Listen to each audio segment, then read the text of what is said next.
Hi there, this is Sag's War on Women. I just dropped my phone. Okay. Um, I'm trying to not lose my shit on this one, so I'm gonna very calmly start out and then I'm sure it will escalate. Because when I read this morning, I actually spent the majority of my day out in my yard digging up my burn pile and moving ash and dirt and pieces of wood to another area just to get some energy out because I was fucking livid, to say the least. This is going to be a little bit of a different talk. First off, I do want to mention compulsory vaccinations. Compulsory vaccinations.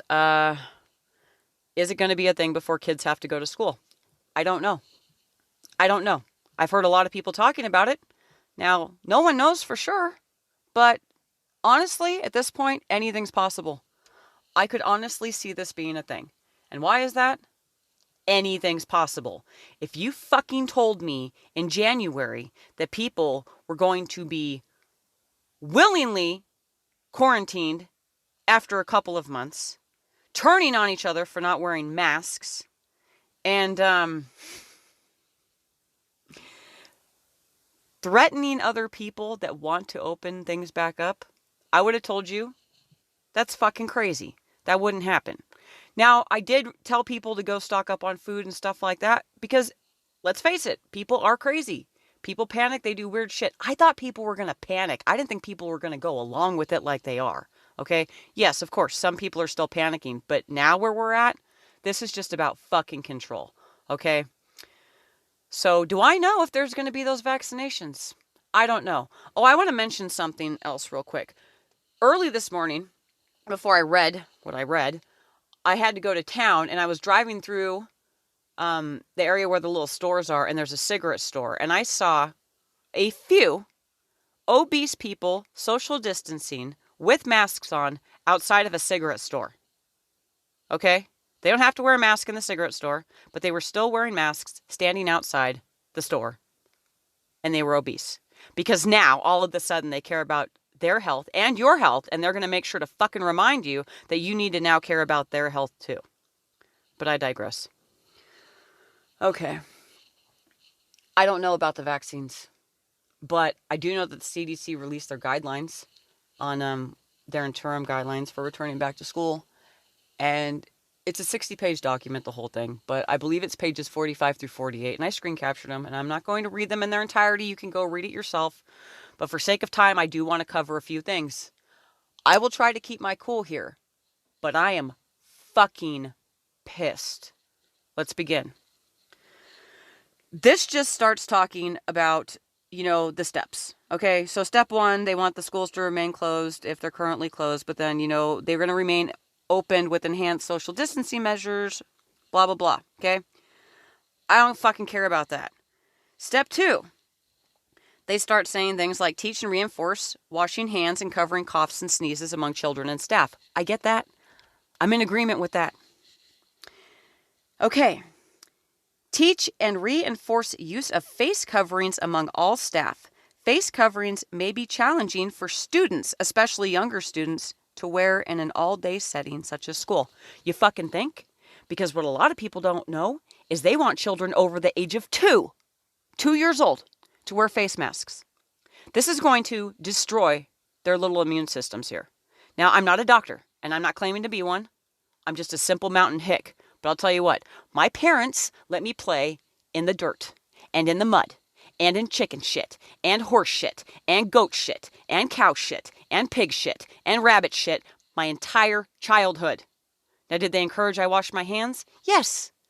Did they watch me 24/7 and helicopter over me? No. Did I probably get shit in my mouth I shouldn't have? Yeah. Do you know what's funny? I hardly ever get a cold, and I don't think I've ever had the fucking flu in my life. Anyhow. Okay. And then, of course, it just goes back into cleaning and all that shit. But now let's get to step 1 and 2. And it's ensure that student and staff groupings are as static as possible by having the same group of children stay with the same staff all day. If your children have children that are in another class, which is what usually happens, at least when I was in school, that's what fucking happened. My friends usually weren't in my class. I saw them at recess. They're not going to be seeing them at school because restrict mixing between groups. They're not going to play with them.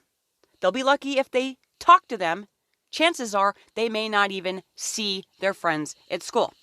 Okay. Cancel all field trips, intergroup events, and extracurricular activities.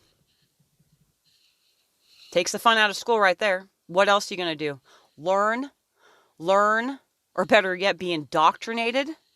Be indoctrinated because this is just ridiculous.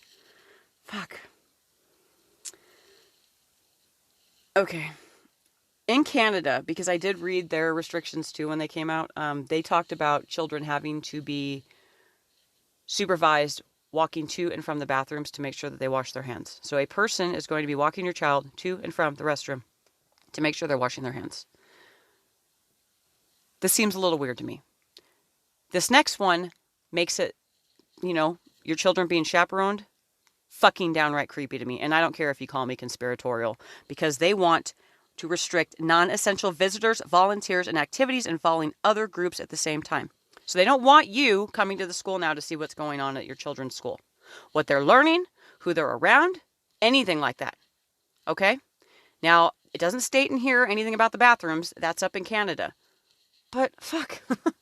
If that's the case, you're not even going to know anyways because you're not allowed to be there. Okay. When I talked about indoctrinating. Space seating desks at least 6 feet apart. Turn desks to face the same direction. So rather than facing each other, or have students sit on only one side of tables spaced apart. So the kids won't be facing each other. And we know that they're all going to be in a panic, so they're not going to even push the tables together. All these kids are going to be stuck sitting at their desks, looking straight ahead at the teacher the entire time.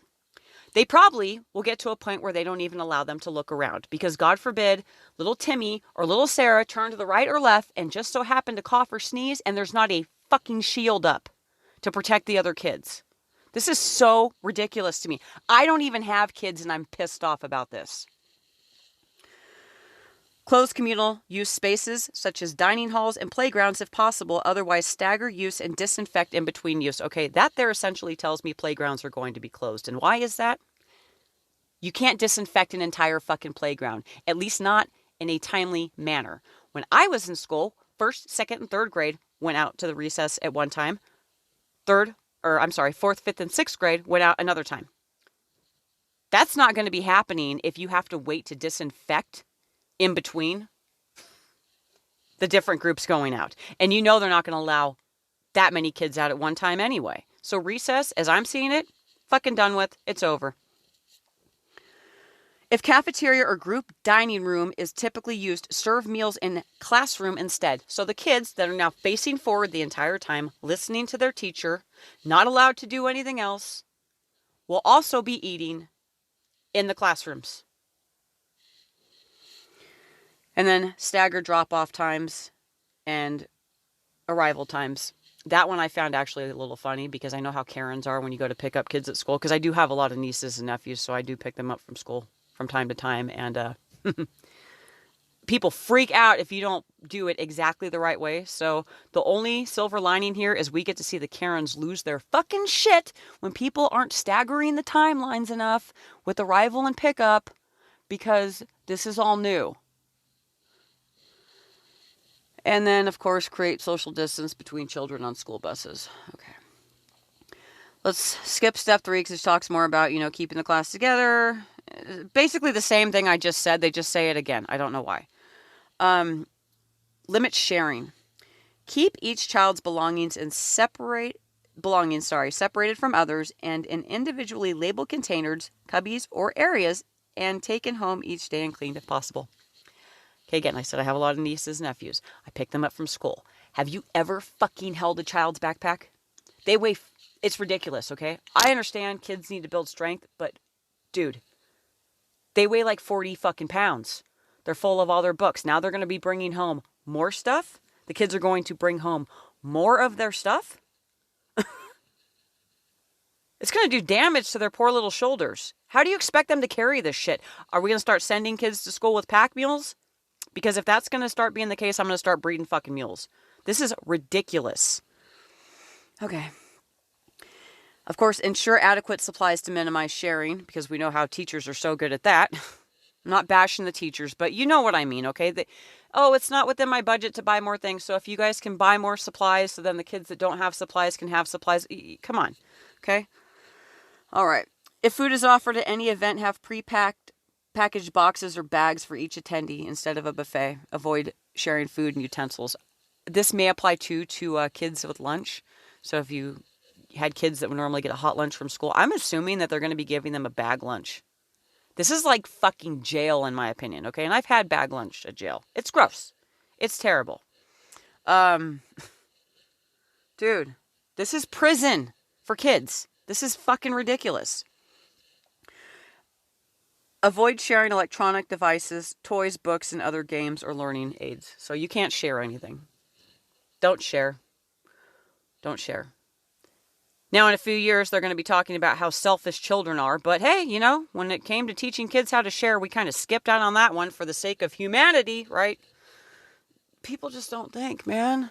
They don't think. So I'm not going to get into the rest of it because I'm ready to lose my shit again. And it's really hard for me to not get pissed off. But I'm going to say this.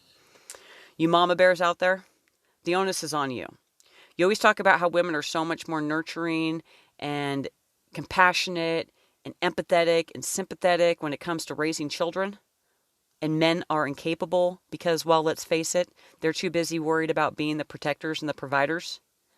You mama bears better fucking stand up for this shit here. You better stand up against this. This is ridiculous. Your children should not have to go through this. Normally, I don't tell people how to parent. I stay out of it. But this is one of those instances where I can't believe this. I cannot believe this. Don't allow this to happen. It's wrong. Not only is it wrong for both sexes, okay? Boys and girls are going to have a fucking terrible time. And I do feel for them equally. But I want you to understand that a lot of boys are overly medicated as it is because they're too disruptive in the classroom. Put them in a classroom setting all day now where they cannot leave to go burn off any energy, eat lunch, interact with their friends. Take that away from them. And you want to talk about how people want to medicate their children because boys are defective girls? It's going to get so much worse from here on out if we allow this shit to happen. So, like I said, ladies, the onus is on you.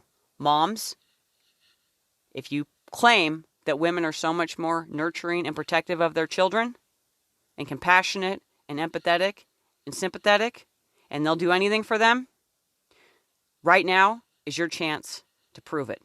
And that's that.